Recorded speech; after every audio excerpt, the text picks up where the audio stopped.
Est-ce qu'on peut honorer la présence de Dieu parmi nous? Est-ce que tu peux honorer la présence de Dieu dans cette réunion de grâce et de faveur? J'aimerais écouter les cris de personnes qui s'attendent. Tu peux faire mieux que ça, mieux que ça.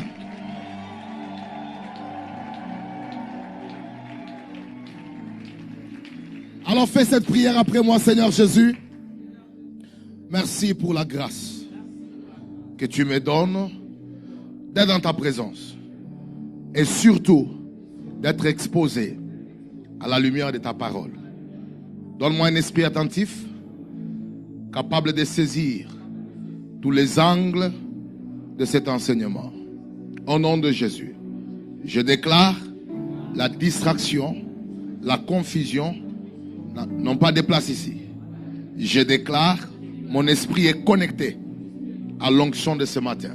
Au nom de Jésus-Christ. Amen. Acclamons très fort pour la parole. Merci.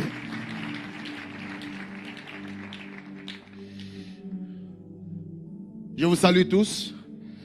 Par la grâce de Dieu ce matin, je veux rapidement couler dans l'enseignement. On a beaucoup de choses à dire.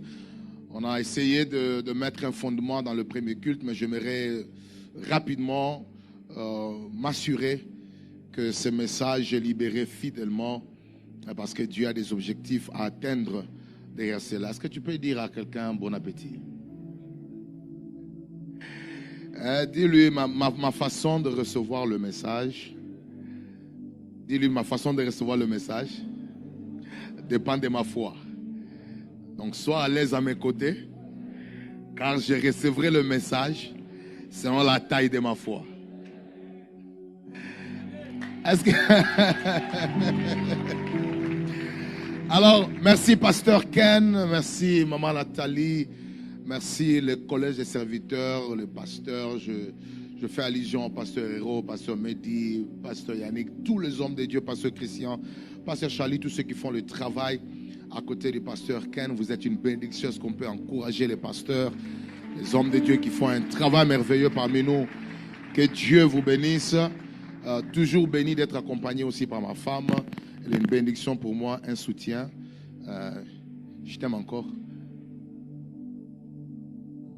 Je viens de tomber amoureux de toi encore une fois. Est-ce qu'on peut dire merci à Dieu pour sa vie? Et la loi et les prophètes ne sont pas contre ces choses. Quelqu'un peut dire amen? Merci. Alors, je vous prie de me rejoindre dans Marc chapitre 2, verset 1 jusqu'à 11. Je veux faire la lecture rapidement et nous allons couler dans l'enseignement. Marc chapitre 2, 1 jusqu'à 11. Quelques jours après, Jésus revint à Capernaum.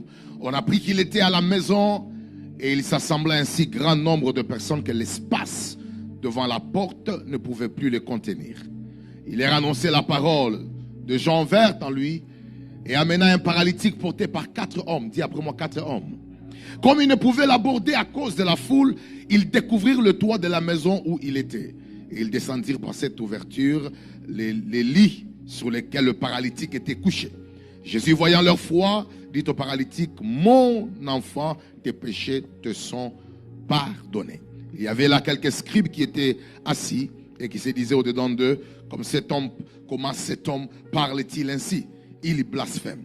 Qui peut pardonner le péché si ce n'est Dieu seul? Jésus, ayant aussitôt connu par son esprit ce qu'il pensait au-dedans d'eux, leur dit, pourquoi avez-vous de telles pensées dans vos cœurs? Lesquelles est les plus aisées de dire au paralytique, tes péchés sont pardonnés, ou de dire, lève-toi, prends ton lit et marche.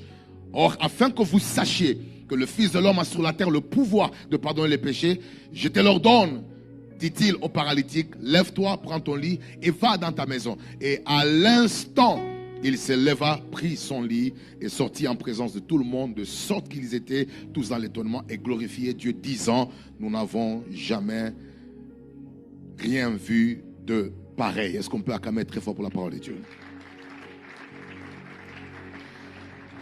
2 versets à ajouter. Hébreux 12, 14. de chercher la paix avec tous et la sanctification sans laquelle personne ne verra qui?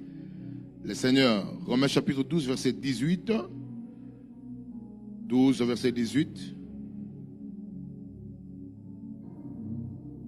Je m'excuse par rapport à ceux qui ont assisté au premier culte, ce n'était pas 1, c'était 18. Donc si vous pouvez ajouter, si vous avez suivi le premier culte, c'est 18. S'il est possible, autant que cela dépende de vous, soyez en paix avec tous les hommes. Est-ce qu'on peut acclamer très fort pour la parole du Seigneur? Merci.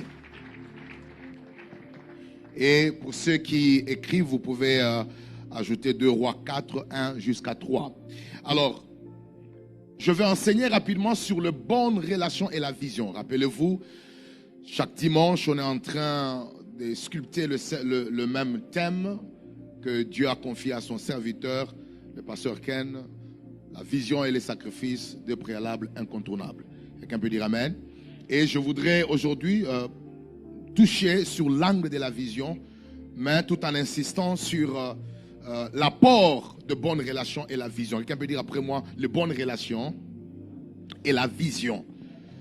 Alors nous avons 2 textes de base qui vont nous servir de fondement afin de décoller. Le premier texte, c'est celui de Marc chapitre 2 qui nous parle d'un homme qui était paralytique.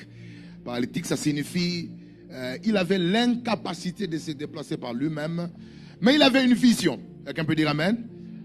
Il avait une vision. La vision, c'était quoi? Il percevait dans son esprit la rencontre avec Christ. Il percevait dans son esprit la guérison. Et cela était une vision. Vous savez, il ne faut pas minimiser la vision de quelqu'un, peut-être parce qu'elle est minime à vos yeux. Mais pour cet homme, être guéri était une vision. Peut-être toi, tu n'es pas malade, tu n'es pas paralytique, tu n'as pas de problème de santé, et tu as la vision de construire, tu as la vision de faire autre chose. Mais cet homme, sa vision, c'était la guérison. Il poursuivait la vision et il fallait aller rencontrer le Christ. Mais regardez ce qui se passe. À cause de son état, il avait besoin de l'apport de 4 hommes qui pouvaient l'aider. Qui pouvaient l'aider à l'amener de la maison vers le lieu où Jésus était. Et quand ils arrivent, ils ont trouvé des obstacles imprévisibles qu'ils n'ont pas vus au début, qu'ils n'ont pas noté pendant qu'ils faisaient la course vers le lieu du miracle. Ils vont se rendre compte que l'espace de la porte était totalement occupé par la foule. Et ils vont trouver, les 4 hommes, l'entrée par le mur. Je l'ai dit au premier culte que dans la version française, on nous dit qu'ils ont découvert un endroit. Mais dans la version anglaise, on nous dit qu'ils ont détruit. C'est-à-dire qu'ils ont brisé le toit pour entrer, pour dire qu'il n'y avait pas d'ouverture. Ils ont créé l'ouverture. Ils ont brisé le toit pour faire descendre le malade. Et quand Jésus l'a vu à l'intérieur, il a apprécié la foi des 4 hommes et puis il a guéri le paralytique. Donc je voudrais vous faire voir comment est-ce que dans ce texte, si vous enlevez les 4 hommes, la vision ne sera pas accomplie. Et que c'est par l'apport de ces 4 personnes, par rapport à ces relations, que cet homme vit un miracle. Très important. Quelqu'un peut dire Amen? Et nous avons une femme qui était mariée à un fils de prophète. Le fils des prophètes était serviteur, il craignait le Seigneur, il a laissé des dettes et après il est parti. Mais cette femme a eu un problème. La vision qu'elle avait après la mort de son mari, c'est qu'il fallait fixer les dettes de son mari. Et c'est ça la vision. C'est-à-dire que dans cette période de sa vie, il faudrait qu'elle trouve des moyens pour fixer les dettes de son mari. Parce que selon la loi en Israël à l'époque, si tu n'arrives pas à payer les dettes, alors on doit prendre quelque chose de cher, si pas le bien, mais les enfants qui vont travailler comme des esclaves jusqu'à payer la dette afin qu'ils soient libérés. Et la femme ne voulait pas. Parce que vous-même, vous savez, quand le mari expérimente la mort et que la veuve reste avec les enfants, ces enfants-là représentent beaucoup. Beaucoup pour elle. Ces enfants sont une forme de soutien dans l'absence de celui qui était l'objet de son amour. Et quand elle a constaté qu'il y avait maintenant cette puissance qui voulait récupérer les enfants et en faire des esclaves, elle va s'adresser à l'homme de Dieu. Je veux que tu me dises ce que je dois faire. Je suis perdu. C'est comme ça que le prophète Élisée va lui dire, va vers tes voisins et tu vas emprunter des vases. Et l'huile que tu as dans ta maison, t'aidera à les remplir et puis tu vas payer tes dettes. Encore une fois, nous comprenons que cette vision ne pouvait pas s'accomplir sans l'apport des relations avec le voisin. Est-ce qu'on peut acclamer très fort pour la parole du Seigneur? Merci. Je vous présente le plan de mon enseignement. Nous avons 3 points importants que nous allons exploiter ce matin. Ce que je voudrais que nous puissions apprendre, premièrement, découvrir et comprendre la valeur spirituelle des relations. Quelqu'un peut dire après moi, découvrir et comprendre la valeur spirituelle des relations. Quelqu'un peut dire amen? Il est important, en tant que des hommes spirituels, que nous puissions comprendre la valeur spirituelle des relations que Dieu nous donne. Parce que la volonté de Dieu est que nous soyons en paix avec tout le monde. C'est ça la volonté de Dieu. Nous ne sommes pas appelés à être amis à tout le monde, mais nous devons nous rassurer que nous sommes en bon terme avec tout le monde. Et ça, c'est la recommandation du Seigneur. Autant que cela dépend de nous, nous devons être en paix avec tout le monde. Est-ce que tu peux regarder un voisin, dis-lui, Dieu veut qu'on soit en bonne relation avec tout le monde. Quelqu'un veut dire amen? Même si on n'est pas amis, même si on ne travaille pas ensemble, mais on doit se rassurer qu'on est en bon terme. Et ceci est la volonté de Dieu. Et derrière ça, nous devons comprendre la valeur spirituelle des relations. Deuxième chose, nous voulons étudier le défi de la vision et du visionnaire. Le défi de la vision et du visionnaire que les relations aident à surmonter. Nous voulons apprendre sur les défis de la vision et du visionnaire. Quels sont les défis qu'un visionnaire ou que la vision qu'un homme détient peut connaître, que seules les relations peuvent aider à surmonter. Donc, les défis de la vision et du visionnaire que les relations aident à surmonter. Très important. Et troisièmement, par la grâce du Seigneur, nous verrons la puissance des bonnes relations dans l'accomplissement de la vision. Quelqu'un peut dire amen? Oui, la puissance des bonnes relations dans l'accomplissement de la vision. À mon introduction, je voudrais que vous puissiez savoir qu'il existe 3 relations importantes que nous devons chérir, que nous devons maintenir et que nous devons entretenir. Je l'ai dit et je le répète, la première relation, c'est la relation avec Dieu. Dis après moi, la relation avec Dieu. Oui, ta relation avec Dieu est la relation la plus importante sur laquelle tu dois veiller, que tu dois entretenir. Cette relation te garantit l'éternité. Cette relation te suit jusque dans l'éternité. Cette relation est la seule relation qui traverse ta vie sur la terre, t'amène dans l'éternité et te garantit des récompenses par rapport à la manière dont tu la maintiens. La manière dont tu sers Dieu, la manière dont tu entretiens ta relation avec Dieu n'a pas seulement des répercussions sur ta vie actuelle, mais les répercussions de ta relation avec Dieu vont jusque dans l'éternité. Elles vont jusque dans l'éternité et certaines récompenses que nous allons recevoir dans l'éternité sont attachées à la qualité de notre relation avec le Seigneur pendant notre vie terrestre. Une relation à bien garder. Mais aussi, deuxième type de relations, sont les relations qu'on appelle les relations internes. On appelle les relations familiales. Quelqu'un peut dire amen.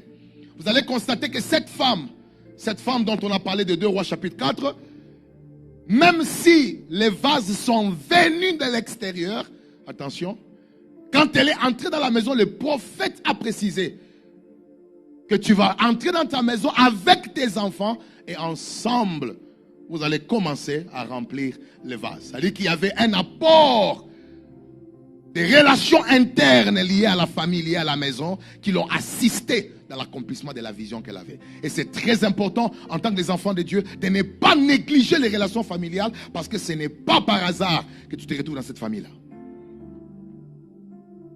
Je ne sais pas si vous vous êtes déjà rendu compte dans votre vie que si Mephibosheth s'était retrouvé dans le palais royal, ce n'est pas à cause d'une relation externe. C'était à cause d'une relation interne. C'est à cause de la relation entre son père Jonathan, son grand-père Saül, cette relation interne familiale, que cet homme se retrouve dans le palais royal. Donc il y a des choses que Dieu fera dans ta vie juste parce que tu es de cette lignée-là. Et il est important que chacun de nous apprenne à aimer sa famille, à prendre soin de sa famille. Et quels que soient les problèmes qui peuvent arriver dans nos maisons, nous devons nous dire qu'on n'a pas choisi la fraternité, on l'a subi. Et parce qu'on l'a subi, nous sommes obligés de laver le linge en famille et de rester ensemble. Et la troisième relation, c'est ce qu'on appelle les relations externes. Les relations externes font allusion maintenant aux relations des gens qui ne sont pas de ta maison, qui ne sont pas de ta nation, qui ne sont pas de ton église. Mais tout celui qui est externe, c'est une personne qui n'est pas connectée ni à ton sang, pas nécessairement à ta tribu, mais quelqu'un qui est ton prochain, avec qui Dieu veut que tu sois en bon terme. Et vous allez remarquer quelque chose de fort dans le texte de Marc chapitre 2, c'est que les 4 hommes n'ont pas un lien familial avec le paralytique. Et il n'y a pas des évidences bibliques qui prouvent que ces 4 hommes étaient des gens de sa famille. Parce qu'il en était ainsi, on allait dire peut-être ces 4 frères. Mais on a dit 4 hommes. C'est pour signifier que cette relation, d'après la lecture du texte, c'est une relation externe. Des 4 hommes qui se sont rendus disponibles pour permettre à ce que la vision de cet homme se réalise. Je veux que tu dises après moi, la relation avec Dieu, la relation avec ma famille, la relation avec mon prochain compte beaucoup. Alors rapidement, découvrir notre premier chapitre, découvrir et comprendre la valeur spirituelle des relations. Nous voulons comprendre la valeur spirituelle des relations. Il est important que tu saches que ton téléphone, tes contacts, les personnes avec qui tu as grandi, toutes les relations que Dieu a connectées à ta vie ont une valeur spirituelle. Quelqu'un peut dire amen? Je ne suis pas en train de parler ici de mauvaises relations, des relations qui sont bâties sur le mal. Je parle de bonnes relations. Quelqu'un peut dire amen? Des relations saines. Alors je veux que tu maîtrises dans ton esprit, que tu notes dans ta pensée que les relations sont les voies par lesquelles Dieu répond à nos prières. Quelqu'un peut dire amen? Les relations sont les voies par lesquelles Dieu répond à nos prières et à nos besoins. Ceci est très important. Lorsque nous demandons des choses à Dieu en prière, généralement Dieu prend le soin de nous répondre par les relations. Et c'est pourquoi une personne qui néglige les relations peut aussi négliger la réponse de Dieu à sa prière. Et c'est pourquoi dans la parole, Dieu veut que nous soyons encouragés à garder les bonnes relations avec tout le monde. Parce que Dieu peut passer même par un injuste pour répondre à ta prière. Yes! Parce que comment expliquer que des oiseaux impurs comme des corbeaux pouvaient amener la nourriture à un homme à un homme saint? Pour dire que Dieu, qui fait tomber la pluie sur le juste et le méchant, peut utiliser sa créature pour accomplir une mission et répondre à une prière. Et c'est important, Église. C'est très important. Il ne faudrait pas que la religion, il ne faudrait pas que nous puissions rester dans les limites de notre pensée. Dieu est le créateur et il a une relation avec ses créatures. Et il a le pouvoir, dans sa grandeur, d'utiliser n'importe quelle relation pour répondre à une prière.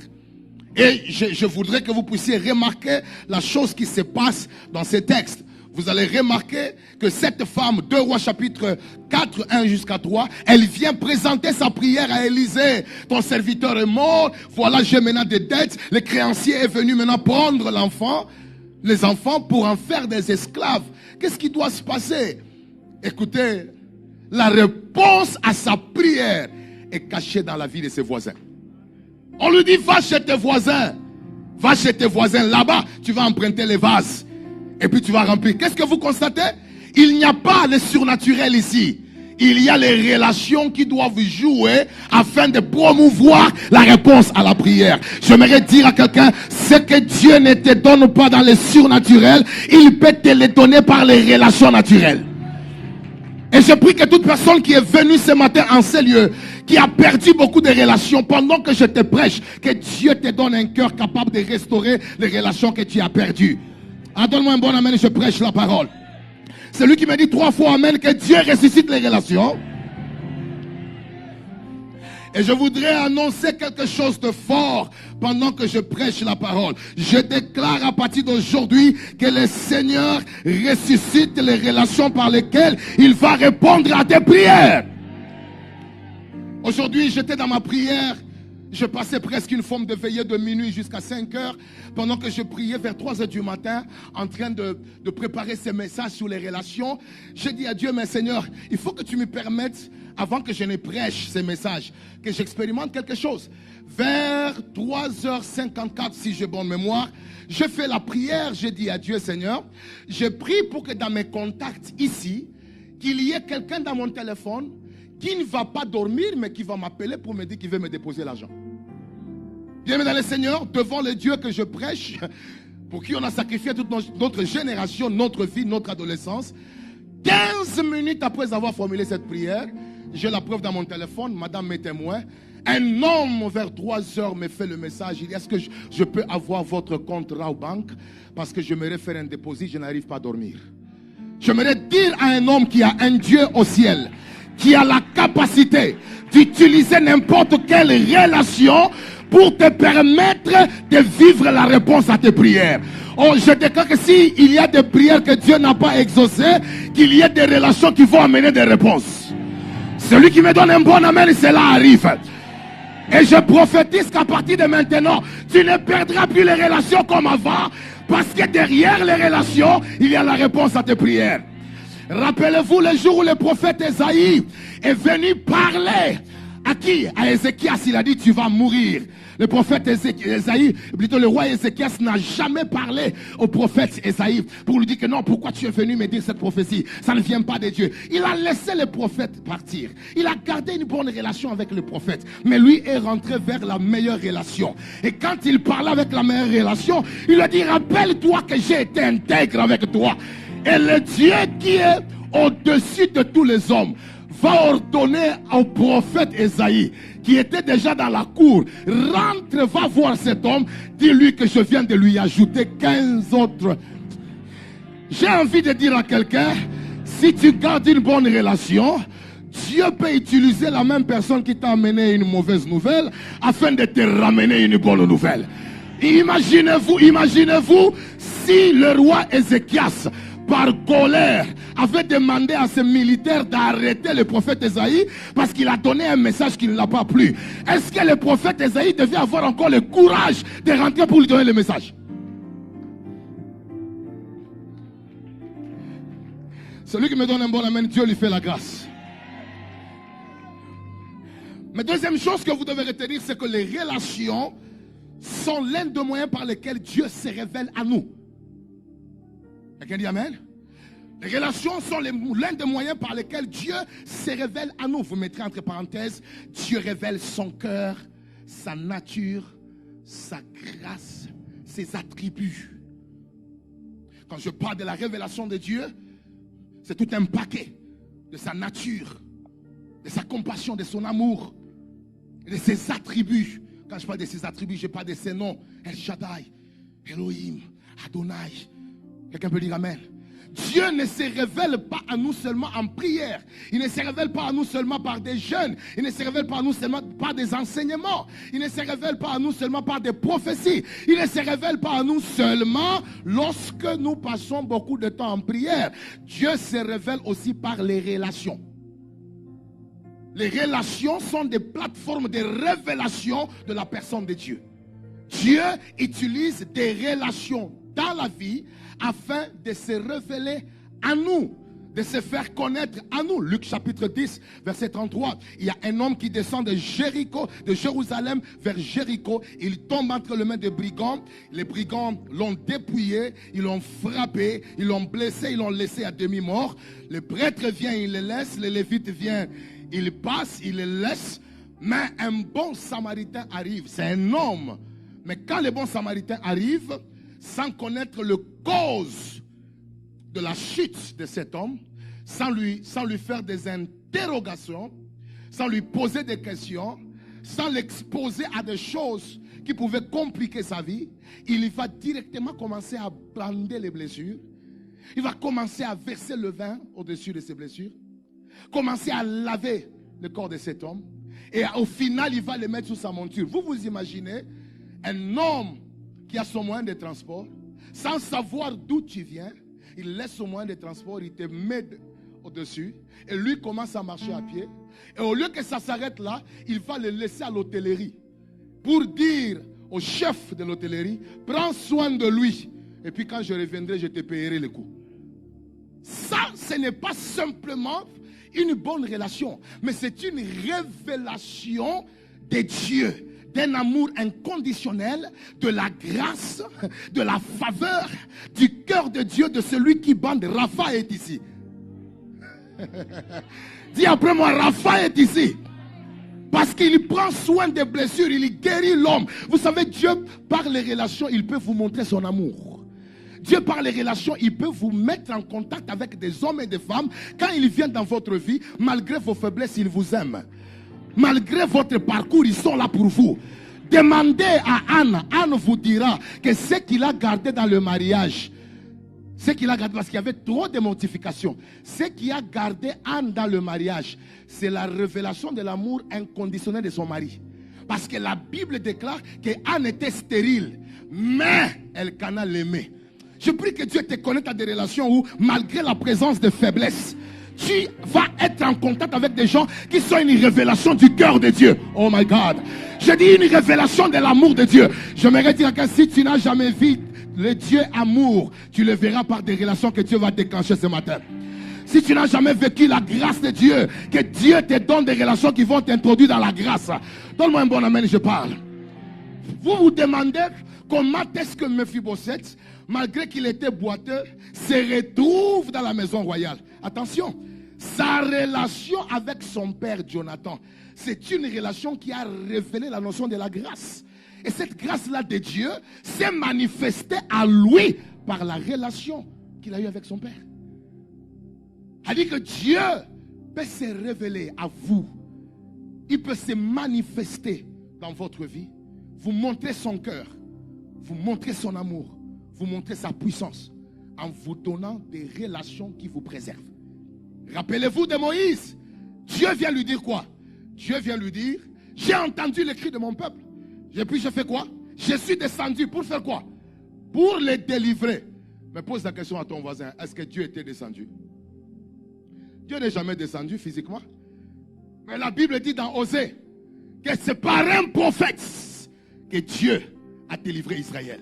Et c'est par un prophète que Dieu a gardé Israël. C'est-à-dire c'est dans la relation de Moïse et Israël que le Dieu de délivrance était en train de se révéler à toute une nation. C'est-à-dire qu'être en communion avec Moïse, c'est vivre la révélation du Dieu de l'Exode. J'aimerais aller très loin. Troisième des choses, les relations sont les éléments déclencheurs qui facilitent la réalisation du plan de Dieu. Je répète, les relations sont les éléments déclencheurs qui facilitent la réalisation du plan de Dieu, des promesses et des prophéties liées à nos vies. Pour dire, ta destinée est composée des relations et elle s'accomplit par les relations. Rappelez-vous, Église, vous n'êtes pas venus sur la terre pour essayer de vivre. Vous êtes venus sur la terre pour accomplir un plan qui a précédé votre existence. Et c'est pourquoi Dieu révèle cette notion quand il parle à Jérémie. Jérémie chapitre 1, qu'est-ce qu'il dit? Avant que je ne t'eusse formé dans les ventres de ta mère, je fais quoi? Je te connaissais. C'est-à-dire que tu n'as pas commencé à exister dans la pensée de Dieu le jour où tu es sorti du ventre de ta mère. Tu as commencé à exister en Dieu avant que tu ne sois conçu en elle. Et le plan de ta vie, le plan que tu dois accomplir sur la terre a précédé ton existence. Donc tu es plus âgé que ton âge.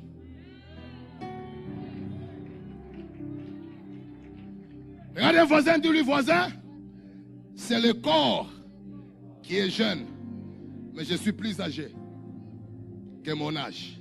Parce que comment est-ce qu'avant que je ne t'eusse formé dans le ventre de ta mère, je te connaissais? C'est-à-dire que tu n'as pas commencé à exister le jour où ton père et ta mère sont entrés en accouplement. Tu as commencé à exister avant qu'eux ne soient ensemble. Alors comment est-ce que tu ne comptes que tes années sur base du jour où tu es sorti, sans tenir compte de ta présence dans l'éternité? Alors je demande aux sorciers de te respecter parce que tu es très âgé. Et l'apôtre Paul va dire, ce qu'il a connu d'avance, Ce qu'il a connu d'avance, c'est-à-dire avant qu'il ne naisse, avant que la terre ne soit, ce qu'il a connu d'avance, il les a appelés. Et ce qu'il a appelés, il les a justifiés. Et ce qu'il a justifiés. Pendant que tu me dis un bon amen, tu ne finiras pas ta destinée sans vivre son accomplissement. Et maintenant, j'aimerais dire à l'église, vous ne vivez pas l'accomplissement de la destinée sans l'apport des relations. Donnez-moi un bon verset, Ésaïe chapitre 53. J'aime ce verset. C'est un verset qui a béni ma vie et qui m'a changé. Écoutez ce que la Bible dit. La Bible dit dans Ésaïe 53 verset 9. C'est le prophète Ésaïe qui prophétise. Il dit, on a mis son sépulcre. C'est une prophétie messianique. C'est-à-dire c'est un homme qui n'est même pas de la génération de Christ. Mais il donne les détails sur la vie de Christ. Il dit, on a mis son sépulcre parmi les méchants, son tombeau avec les riches. Quoiqu'il n'eût point commis de violence et qu'il n'eût point de fraude dans sa bouche. Écoutez l'église, c'est une prophétie qui révèle la destinée de Christ. Que quand il viendra, sa tombe sera parmi les riches. Maintenant, cette prophétie ne pouvait pas s'accomplir seulement avec l'onction, seulement avec les miracles, seulement avec les parler en langue. Cette prophétie avait besoin d'une relation entre Jésus et un disciple du nom de Joseph d'Arimathée. C'est Joseph d'Arimathée, à cause de la relation qu'il avait avec Jésus, il est allé demander le corps de Jésus chez Pilate. Et quand il a eu le corps, il n'a pas oublié l'adresse que Ésaïe avait déjà donnée dans son chapitre 53. C'est qu'il faudrait que sa tombe soit parmi les riches. Et quand il pose sa tombe parmi les riches, la prophétie qui a été annoncée plusieurs siècles avant s'accomplit, pas par la prière, mais par la relation.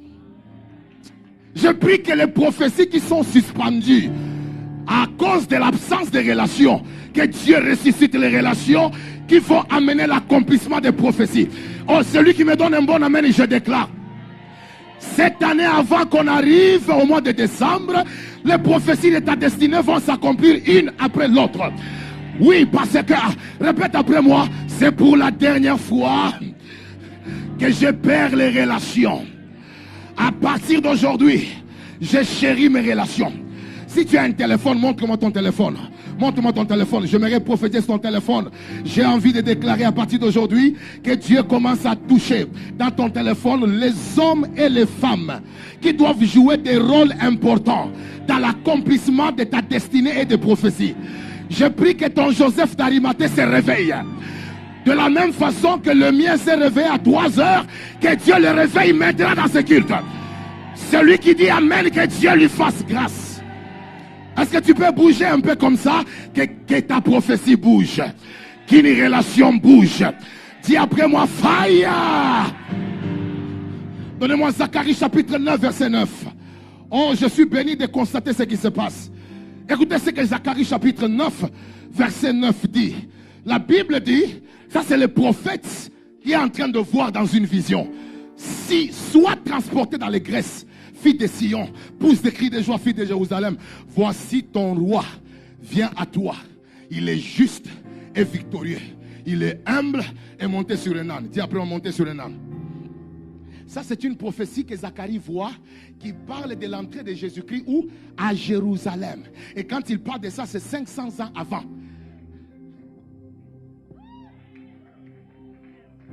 Maintenant, nous devons savoir quel mécanisme a permis l'accomplissement de cette prophétie. Il faut aller dans Luc chapitre 19. Jésus se retrouve en face d'un village.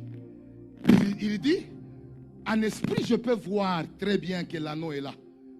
Mais je sais qu'il y a une prophétie qui est là-bas. Mais qu'est-ce qu'il faut faire pour que la prophétie s'accomplisse? Jésus va envoyer 2 disciples. Ces 2 disciples, c'est la relation que l'anneau avait besoin. Et il fallait que cette relation soit connectée pour que le 2 disciples, en arrivant là où l'anneau était, qu'il récupère l'anneau pour l'amener maintenant à Jérusalem, afin que Zacharie chapitre 9, verset 9 se manifeste. C'est-à-dire que si vous enlevez la relation de l'anneau avec les 2 disciples, la prophétie avec toute sa beauté, sa splendeur et sa gloire restera stérile. Parce que c'est par la connexion entre l'anneau et les deux disciples que la prophétie annoncée s'accomplit. Et quand les deux disciples amènent l'anneau à Jérusalem et que Jésus monte dessus, je ne sais pas où est Zacharie, je ne sais pas s'il est au ciel ou au paradis, mais dès qu'il voit simplement l'anneau prendre Jésus, il s'est dit en son cœur, donc j'avais bien vu. Bien que je ne suis plus physiquement présent, j'avais bien vu. Mais pour que même sa prophétie s'accomplisse, il fallait qu'il y ait une relation. Je crois que dans cette saison, Dieu veut que tu soignes la qualité de tes relations, parce qu'il y a des prophéties qui sont sur le point d'arriver, mais tu ne connais pas c'est par quelle relation que cela va se passer. Et c'est pourquoi Dieu dit, autant que cela dépend de toi, sois en paix avec tous les hommes. Parce que tu ne sais pas c'est par quel homme que la prophétie va se manifester. Quelqu'un me donne un bon amen, je prêche. Et je libère une pensée de sagesse. Ne sois pas pauvre au point que la seule richesse soit l'argent, mais sois extrêmement riche au point qu'au-delà de l'argent, tu possèdes des bonnes relations. Je le répète, ne sois pas pauvre au point que la seule richesse que tu as, c'est l'argent. Mais sois riche, extrêmement riche, au point qu'au-delà de l'argent que tu as les bonnes relations. Celui qui n'a pas l'argent, mais qui a les relations, aura toujours l'argent. Mais celui qui a l'argent et qui n'a pas de bonnes relations, un jour, il séchera.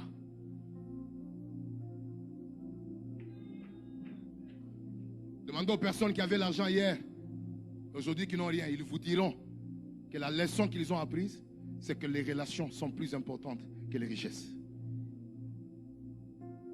Vaut mieux apprendre de l'expérience des autres que de passer par leur expérience pour apprendre. Regarde un voisin, dis-lui, c'est vrai, il y a des gens qui n'ont pas une apparence attirante, mais ils peuvent avoir la clé de ce qu'il te faut.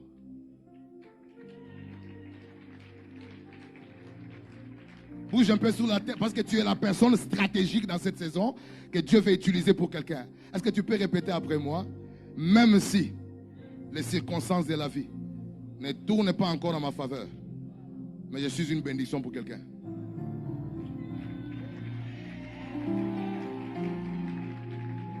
Donne-moi un bon amen, je prêche. Donne-moi un amen très bon, je prêche. Est-ce que je peux avoir un amen élastique? Quatrième chose, je veux que vous puissiez comprendre que les relations sont des portes d'accès aux provisions divines. Dis après moi, porte d'accès. Les relations sont des portes d'accès aux provisions divines, au territoire de gloire et des plateformes de visibilité. Je répète, les relations sont des portes d'accès aux provisions divines, au territoire de gloire et aux plateformes de visibilité. Bien dans les Seigneur, c'est important de saisir ce que je vous dis. D'abord, je voudrais rectifier quelque chose dans ton esprit au sujet des portes. Quand tu demandes les portes à Dieu, en réalité, à la lumière de la parole, tu ne demandes pas des endroits. Les portes ne sont pas des endroits. Les portes sont des personnes.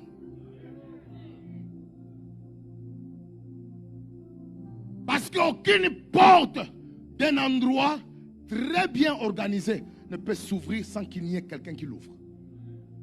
Toutes les fois que tu dis, Seigneur, ouvre-moi les portes, en réalité, tu devais dire, Seigneur, donne-moi les relations.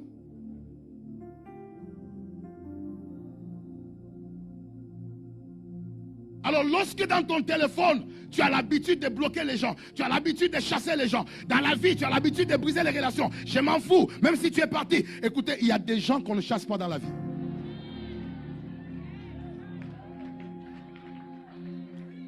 Est-ce que je peux parler? Est-ce que je peux parler? Donne-moi un bon amen, j'aimerais parler. Vous savez, il y a des gens qui sont des portes d'accès à la provision et à la gloire. Ces gens-là sont comme un peu des Naomi. Vous savez, quand vous regardez les Naomi, ce sont des personnes qui ne vous attirent pas. Ah, parce que d'abord, elle est veuve, et puis elle-même s'est déjà changé le nom, elle est devenue Mara. Et puis, elle n'a pas de stabilité, elle a échoué sa vie pendant 10 ans à Moab, et puis elle est fatiguée, voilà, plus de force, elle est en train de rentrer. C'est elle-même qui change le nom, on ne l'a pas collé un nom. C'est elle-même qui est fatiguée de sa vie parce que les réalités qui l'entourent sont macabres. Et elle s'est dit, je n'ai rien à faire dans cette vie, il est préférable que je rentre à Bethléem pour aller mourir. Mais la plus grosse erreur de Orpa, c'est de quitter la personne qui était faible, mais qui détenait sa force. Ce qui fait que, en allant loin de cette personne, elle est allée loin de la plateforme de visibilité. Mais j'aime une personne comme Ruth. Naomi n'a pas d'argent. Naomi n'a rien. Mais elle dit, je ne perds pas cette relation. C'est vrai que son enfant qui me liait à elle est déjà parti. Mais je m'accroche à cette relation. Et ce qui se passe, c'est quoi? C'est qu'en la suivant, elle retrouve d'abord la porte de provision. Parce qu'elle se retrouve dans un champ où elle est capable de récolter. Je déclare dans cette saison que Dieu te donne des relations.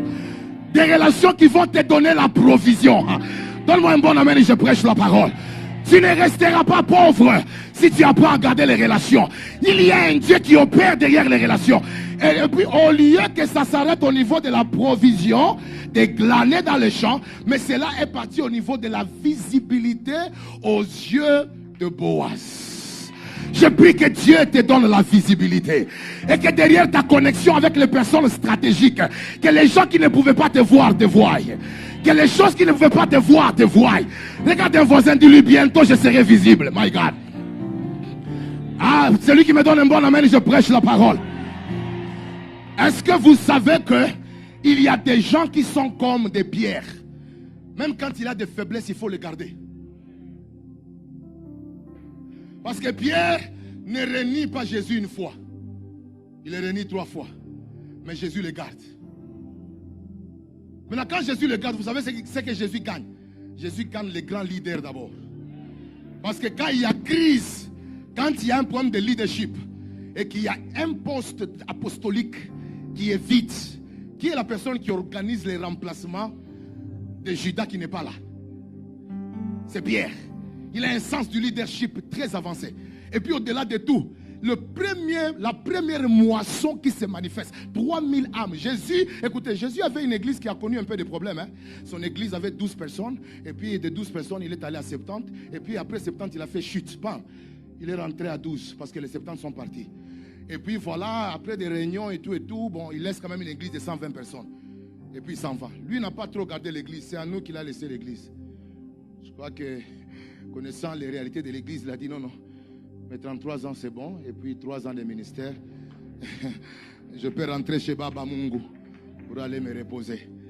Mais quand il laisse une église de 120 personnes, vous savez ce qui se passe? La personne qui l'avait renié 3 fois, c'est lui qui a relevé le défi pour ramener l'église du maître de 120 personnes jusqu'à 3000 ans. Maintenant, attendez, il faut faire attention. 3000 plus les 120 qui étaient dans la chambre, ça fait combien? C'est-à-dire qu'en un jour, ils ont connu une croissance exponentielle. Je viens déclarer aujourd'hui, tu ne perdras pas certaines personnes malgré leur faiblesse. Il y a des gens qu'il faut garder à nos côtés, les supporter, prier pour eux, jusqu'à ce que Dieu va apporter le changement. Parce que la meilleure façon de permettre la transformation d'un homme, c'est de l'aimer inconditionnellement. C'est ce que Dieu a fait avec nous. Dieu nous a aimés pendant qu'on était encore des pécheurs. Il n'a pas attendu qu'on soit parfait pour nous parfaire ou pour nous sauver. Il nous a aimés pendant qu'on était imparfaits. Et dans l'amour inconditionnel, il nous amène vers la perfection. Donc la meilleure façon pour changer un homme n'est pas de lui dire, fais d'abord ça pour que je te donne ça. Non. Aime-le tel qu'il est. Maintenant, l'amour inconditionnel va provoquer sa transformation.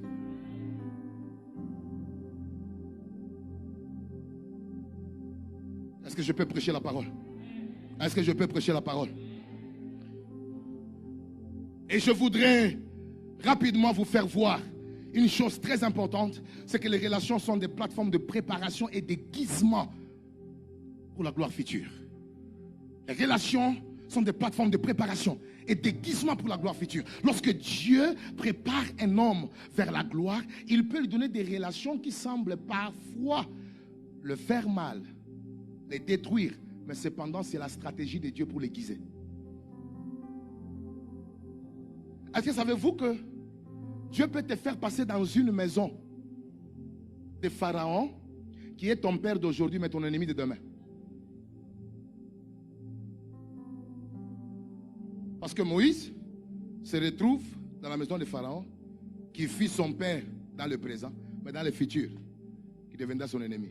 Mais là-bas, c'était une plateforme dans la relation de Moïse avec la fille de Pharaon. Dans cette relation, Dieu est en train de guiser et de préparer Moïse. Au cas contraire, on n'aura pas le Pentateuque.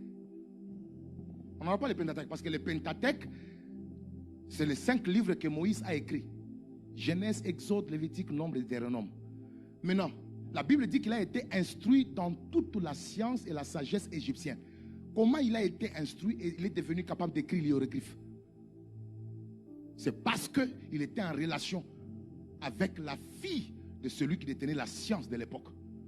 Et pour avoir été dans cette relation pendant longtemps, il a été aiguisé pour écrire. Et aujourd'hui, si on a le Pentateuque, c'est parce qu'il y a un homme qui a été aiguisé par une relation. Et cette relation pouvait sembler à l'époque comme une forme d'injustice. Parce que ses frères souffraient, mais lui était dans un palais royal. Et devenu grand, il refuse d'être appelé. Quand il part, même si c'est la maturité que nous notons, mais il a déjà bénéficié de l'aiguisement dans une maison où la sagesse et la science faisaient maintenant partie de sa vie. Dieu peut vous amener dans une maison d'un oncle qui est dur avec vous, mais c'est pour vous donner un sens de management.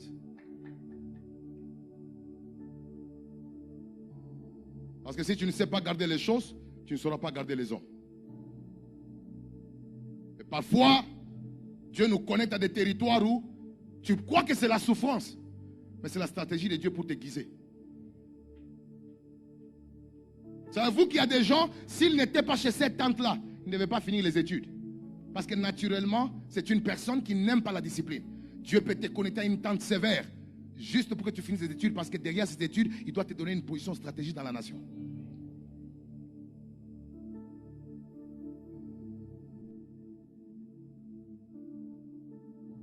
Et je voudrais terminer mon enseignement en vous montrant quelque chose de très important. Quand je parle de défis, et c'est par ici que je vais essayer de chuter. Dis après moi, je reçois la parole. Il y a des obstacles à la vision que tu ne pourras jamais surmonter seul. Quelqu'un veut dire amen? Tu peux avoir une vision, mais sache que tu ne peux pas surmonter tous les obstacles à la vision seul. Tu as besoin du concours de bonnes relations. C'est pourquoi le paralytique avait la vision. Mais pour qu'il soit capable de transcender les défis de la vision, il avait besoin de 4 hommes. La présence de personnes compétentes dans ta vie ne doit pas te rendre, comme on dit en anglais, insecure. C'est-à-dire qu'il ne faudrait pas que les personnes qui sont plus compétentes que Dieu amène à tes côtés te mettent en insécurité. Les compétents ont un mandat de te permettre à combler les faiblesses que tu as. Parce que tout le monde dans cette salle a des faiblesses. Et Dieu s'arrange qu'on ne soit pas capable de faire tout. Il nous vole certaines choses et il les pose dans les personnes qu'il met à nos côtés. Et toutes les fois que tu ignores les personnes inférieures à toi, mais qui sont fortes dans le domaine de ta faiblesse, tu as raté quelque chose par rapport à la vision.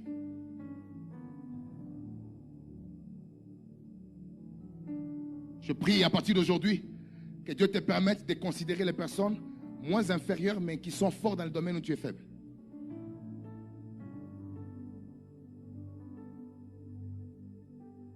Parce que tu peux être un Naaman et tu as une domestique dans ta maison, mais c'est elle qui connaît l'adresse de là où ta lèpre doit finir. Elle te sert, mais c'est elle qui a la clé de ta guérison.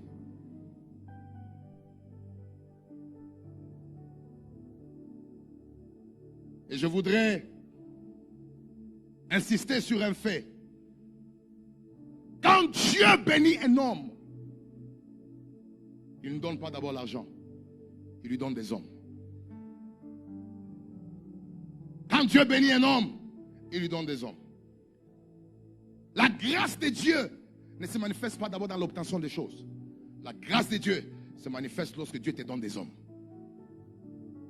Et je voudrais déclarer ce matin que je prie pour que tes relations ne puissent plus tarir. Si tu es au milieu de nous, tu as souvent des relations qui se perdent. Comprends que ta destinée est dans un combat. Je prie par la main et la grâce de Dieu qui est sur ma vie. Je prie que Dieu te permette de vivre la gloire des relations qui sont attachées à ta destinée et à ta famille.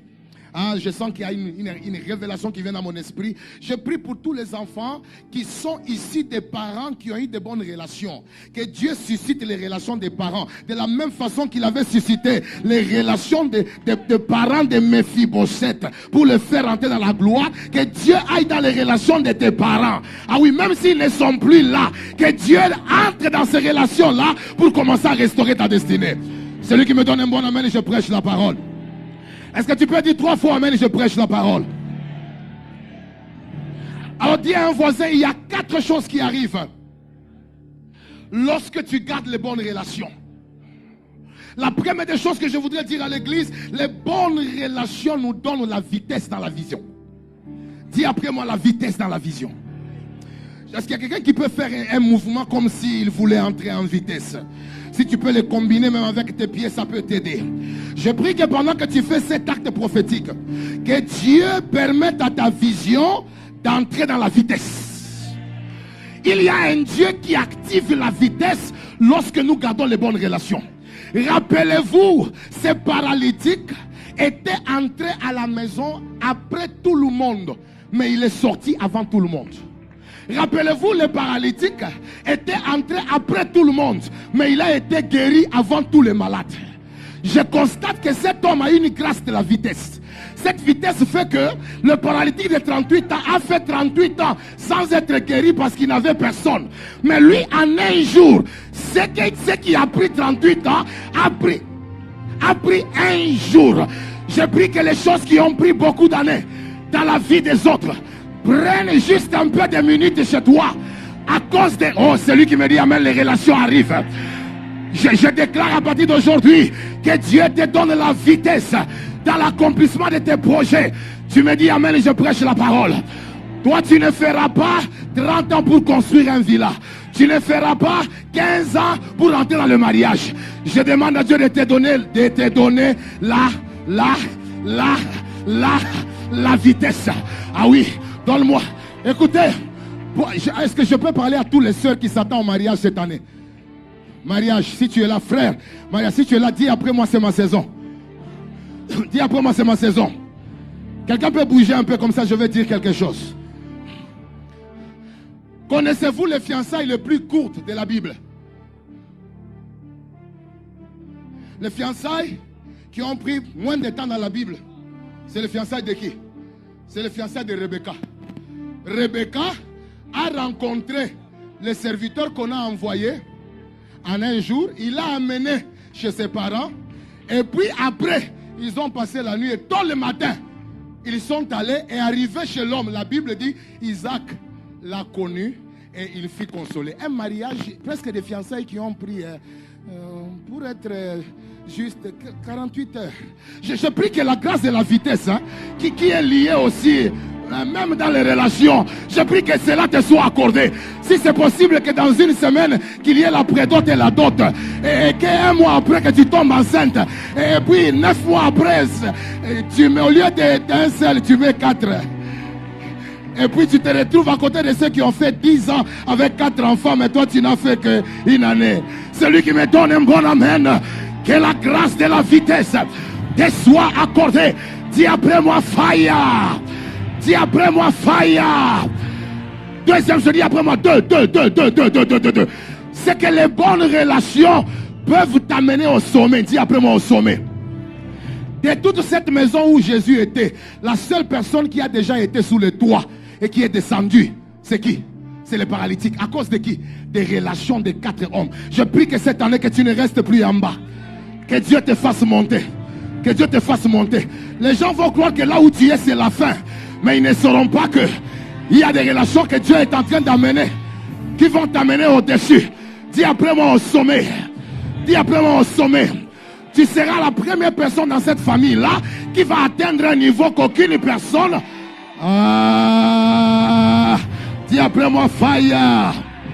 Dis après moi 3. Les bonnes relations amènent des changements remarquables.